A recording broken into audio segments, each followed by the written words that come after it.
মববাজ জামাত নেতা শফিকুল ইসলাম মাসুদ সেই ইসলামী ব্যাংকের মালিক নাকি গ্রাহক? সিবিএ এজেন্ট পরিচয়ে একদল ইসলামিক ব্যাংকের নিরীহ কর্মকর্তাদের এখান থেকে বের করে দিয়ে আজকে তারা যখন মানববন্ধন করছে, তারা মানবেতর জীবনযাপন করছে, রাষ্ট্রের কাছে ব্যাংকের কাছে আবেদন জানাচ্ছে চাকরি ফিরে পাওয়ার জন্য, সেখানে এই শফিকুল ইসলাম মাসুদরা তারা নিজেদের রাজনৈতিক কর্মীদেরকে ব্যাংকের গ্রাহক বানিয়ে, নিরপেক্ষ গ্রাহক বানিয়ে বাংলাদেশ ব্যাংকের সামনে গিয়ে মিছিল মিটিং করাবে। আমার প্রশ্ন হলো, শফিকুল ইসলাম মাসুদ বাংলাদেশ ব্যাংকের মালিক নাকি সে গ্রাহক না কর্মচারী? তার এখানে ইন্টারেস্ট কি? তাহলে কি জামাতে ইসলামের আমির সে কি ভণ্ড? সে যে বলছিল যে হলো জামাতের ব্যাংক জামাতের কোলে ফিরে আসছে, আরেক ভণ্ড গোলাম পরোয়ার সে বলছিল, কি বলছে এই ভণ্ড? জামাতে ইসলামের ব্যাংক ইসলামী ব্যাংক না। তাহলে এদের কার কথাটা সঠিক? আজকে কিছু লোক চাকরি হারিয়েছে, চাকরি ফেরত পেতে চায়, দীর্ঘদিন ধরে এখানে সার্ভিস করছে, তাদের ক্ষেত্রে যে অ্যালিগেশনগুলো দিচ্ছে যে তারা নাকি নিয়োগ পরীক্ষা ছাড়া চাকরি পেয়েছে, এই অভিযোগ দিচ্ছে। আমার প্রশ্ন হলো, ইসলামী ব্যাংকের কতজন নিয়োগ পরীক্ষা দিয়ে পাশ করছে? যেই জামাত থেকে শিবির থেকে যেগুলো নিয়োগ পাইছে এখানে, তাদেরকে কি পরীক্ষা দিয়ে? বেসরকারি ব্যাংকগুলোতে বিভিন্ন প্রক্রিয়ায় নিয়োগ হয়, একটা হলো পরীক্ষার মাধ্যমে নিয়োগ হয়, একটা হলো ম্যানেজিং বোর্ডের মাধ্যমে নিয়োগ হয়। তাহলে এরা যেই প্রশ্ন করছে, তাহলে এদের শুধু যারা যে চাকরি থেকে বাদ দিছে শুধু তাদের না, যারা চাকরি করতেছে জামাত শিবিরের, ওদেরও আবার পরীক্ষা নেই। ওরা আবার পরীক্ষা দেবে? বলেন, ওরা আবার পরীক্ষা দেবে? যাদেরকে বাদ দেয়নি এখনো, ওদের পরীক্ষা দেবে? তো এটাই আর কি। তো এদের মূল উদ্দেশ্য নির্বাচনের ঠিক আগে প্রকাশ পেয়েছিল যে কিভাবে ইসলামী ব্যাংকের শিবির যারা আছে, জামাত থেকে যারা আছে, তাদেরকে দিয়ে কিভাবে ভোট চুরি করাবে। এই শফিকুল ইসলাম মাসুদ মববাজ, যে বাংলাদেশ ব্যাংকের সামনে ইসলামী ব্যাংক নিয়ে মব করতে চায়, বিভিন্ন এলাকায় নিজেদের কর্মী বাহিনীদেরকে জড়ো করতেছে 200, 300, 500 করে। এই মববাজ আমরা নির্বাচনের সময় দেখছি কিভাবে ভোট চুরির ষড়যন্ত্র করেছিল, আমরা দেখেছি।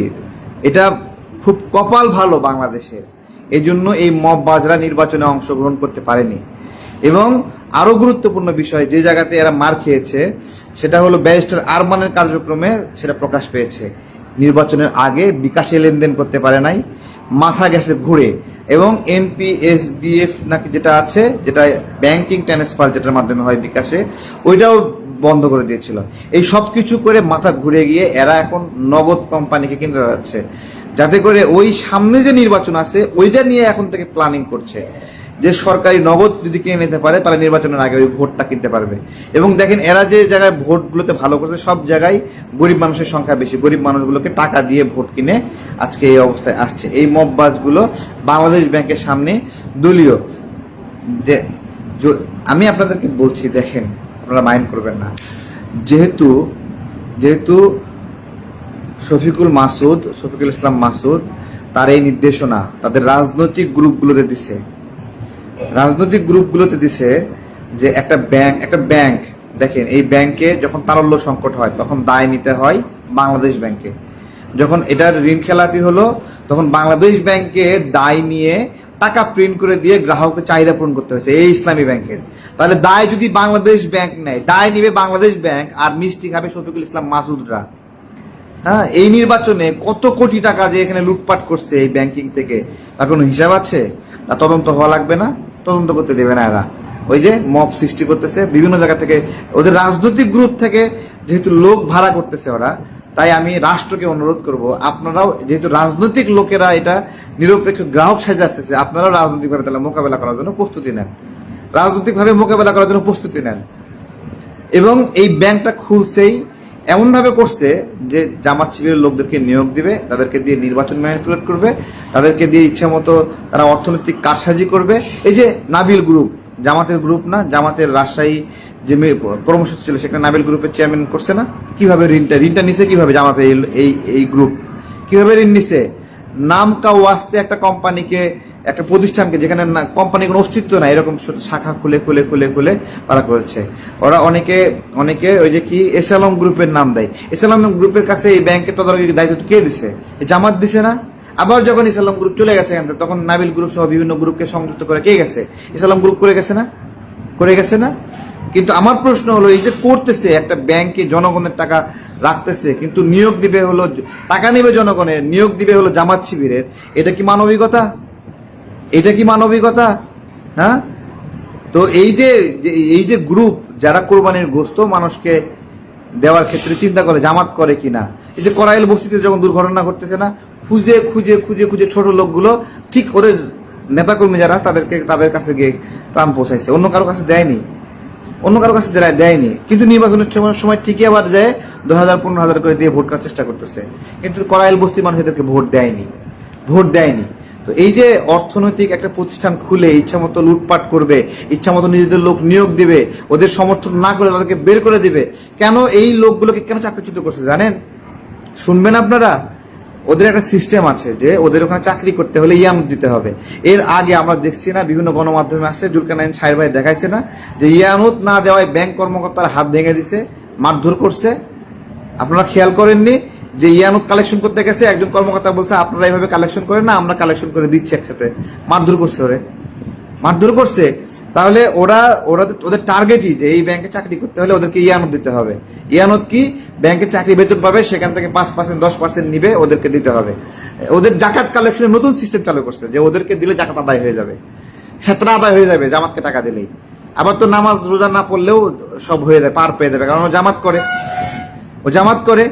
আমি রাষ্ট্রকে বলবো, অনেক হয়েছে এই মানুষগুলো যারা চাকরিচ্যুত যে মানুষগুলো দীর্ঘদিন সার্ভ করেছে, এখানে দীর্ঘদিন সার্ভ করেছে। যদি এইরকম হইতো যে টাকাগুলো ঋণ খেলাপি হয়েছে, যে টাকাগুলো লুট হয়েছে, নাবিল গ্রুপরা লুটপাট করছে, হ্যাঁ, এই যে নাবিল গ্রুপ যে এখান থেকে টাকাটা লুট করে কই দিছে? শিশুমনির এলাকায় ত্রাণ দিছে না? ত্রাণের ব্যাগে লেখা ছিল নাবিল গ্রুপের এই ইসলামী ব্যাংকে চুরি করা টাকা তো সেটা, তাই না? ইসলামী ব্যাংকে চুরি করা টাকা না, শিশুমনি এলাকায় ত্রাণ হিসেবে দিচ্ছে। তাহলে একটা ব্যাংক টাকা রাখবেন জনগণের, সেই টাকা ইচ্ছে মতো তারা বের করবে, ইয়ানত হিসেবে বের করবে, বায়তুল মাল হিসেবে বের করবে। আর সেই ব্যাংকে যখন তারল্য সংকট হবে, তখন বাংলাদেশ ব্যাংক দায় নিয়ে টাকা শোধ করবে। এই ব্যাংকে তো বাংলাদেশ ব্যাংকেরও শেয়ার আছে, বাংলাদেশ ব্যাংকের শেয়ার আছে না, আন্তর্জাতিক বিভিন্ন সংগঠনের শেয়ার আছে না, জামাতের শেয়ার কয় পার্সেন্ট আছে? 5% শেয়ার দেখাতে পারবে?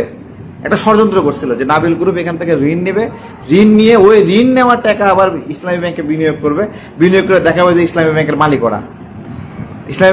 ওরা। তো এই আর কি। তো রাষ্ট্রকে সচেতন থাকতে বলবো। এই যে মব বাজরা যেহেতু রাজনৈতিক গ্রুপে মেসেজ দিয়ে লোক সংগ্রহ করতেছে, গ্রাহক সাজিয়ে চাপ সৃষ্টি করার জন্য, নিরপেক্ষ গ্রাহক সাজানোর জন্য, সুতরাং এটাকে রাজনৈতিকভাবে মোকাবেলা করার আর সুযোগ নাই। আর জামাত যদি এটাকে ফেস করতে চাই, যে ওদের ব্যাংক ওদের কত পার্সেন্ট শেয়ার নিয়ে আসে, সেই শেয়ার এই যে শফিকুল ইসলাম মাসুদ, তোমার কয় পার্সেন্ট শেয়ার আছে দেখাও, কয় পার্সেন্ট শেয়ার আছে। তুমি নির্দেশ দেওয়ার কে? 500 লোক আসবে কই থাকে, 300 লোক আসবে কই থাকে? তুমি সব গ্রাহকের অভিভাবক নাকি? হ্যাঁ, সব গ্রাহকের অভিভাবক? তাহলে কি বলবো, যে বাংলাদেশে যারা জামাত ইসলাম করে না, জামাত শিবির করে না, তারা ইসলামী ব্যাংক থেকে টাকা তুলে নেবে সব এখন না? ব্যাংকটাকে ধ্বংস করার জন্য রাজনৈতিক রং লাগাচ্ছ তোমরা। হ্যাঁ, যে ইসলামী ব্যাংকে কাজ করতে হলে তোমাদের জামাত শিবির করতে হবে, তাহলে তো জামাত শিবির ছাড়া অন্য কেউ দেবে না। তাহলে এই ব্যাংকে যে তারল্য সংকট আছে, তারল্য সংকট মিটাবে কিভাবে? সব গ্রাহক যদি টাকা তুলে নেয়, সব গ্রাহককে টাকা দিতে পারবে? কত টাকা বেতন ভাতা, বায়তুল মাল, জামাত ইসলামের প্রোগ্রামের জন্য, রাজনৈতিক কার্যক্রমের জন্য, নির্বাচনের জন্য বের করতে হিসেবে মেলাতে পারবা? তাহলে দায় নিবে জনগণ, টাকা রাখবে জনগণ, আর হলো লোক নিয়োগ দিবে হলো জামাত ইসলামের সব না? তোমার জামাত শিবির না করলে তাহলে একটা কাজ হোক, তাহলে জামাত শিবির না করলে অন্য ব্যাংকে সে চাকরি পাবে না? বলো। আল্লাহ এই দেশের মানুষকে বাঁচাইছে যে এরা সরকারে আসেনি। সরকারে আসলে চাকরি বাকরি সব জায়গায় জামাত শিবির ছাড়া কেউ চাকরি করতে পারবে না, কেউ পারবে না। আমি দ্রুত বলবো, চাকরিচ্যুত যে সকল ভাইয়েরা আছে, যে ট্যাগিং গুলো করা হয়, ওরা দক্ষ না, ওরা যোগ্য না, তাহলে একটা পরীক্ষা হয়ে যাক, কোয়ালিটি চেক। শুধু ওদের কেন পরীক্ষা? জামাত করে না, ওদের কেন পরীক্ষা? জামাত করে, ওদের পরীক্ষা হতে হবে না? ওরা কিরকম দক্ষ লোক দিচ্ছে আমরা দেখবো না? ওদের কত যোগ্যতা আছে আমরা দেখবো না? কোয়ালিটি আছে দেখবো না আমরা? ওরা তো জামাতি ইসলাম বলতেছে, ইসলামে 2 লাইন কোরআন শরীফও পড়তে পারে না। তাহলে ওদের যোগ্যতা কি? ইসলামিক দল যে নাম দিছে, দেখছি না ওদের সর্বোচ্চ নেতা তাহের সাহেব, দেখছি না সুপ্রিম কোর্টের সামনে কিভাবে কোরআন শরীফ পড়ে? হ্যাঁ, দাঁত ভেঙ্গে চোপা শেষ হয়ে গেছে আর 2 লাইন কোরআন পড়তে। তাহলে ওদের যোগ্যতা কি? ওদের ইসলামিক যোগ্যতা আছে নাকি সেকুলার যোগ্যতা আছে না কি যোগ্যতা আছে? ওদের একটা যোগ্যতা আছে, দালালি করার। 71 সালে আমাদের দেশের বিরুদ্ধে দালালি করছে পাকিস্তানের হয়ে। মানুষ হত্যা করার যোগ্যতা আছে, রক কাটার যোগ্যতা আছে, টাকা লুট করার যোগ্যতা আছে, ব্যাংক ডাকাতি করার লুট আছে। এছাড়া ওদের কি যোগ্যতা আছে? এই যে লোকগুলোকে বের করছে না, এই লোকগুলো যখন আবার ইসলামী ব্যাংকে যাবে, নির্বাচনে কত টাকা চুরি হয়েছে সবগুলো বের করে ফেলবে। এছাড়া আর কোনো কারণ দেখতেছি না।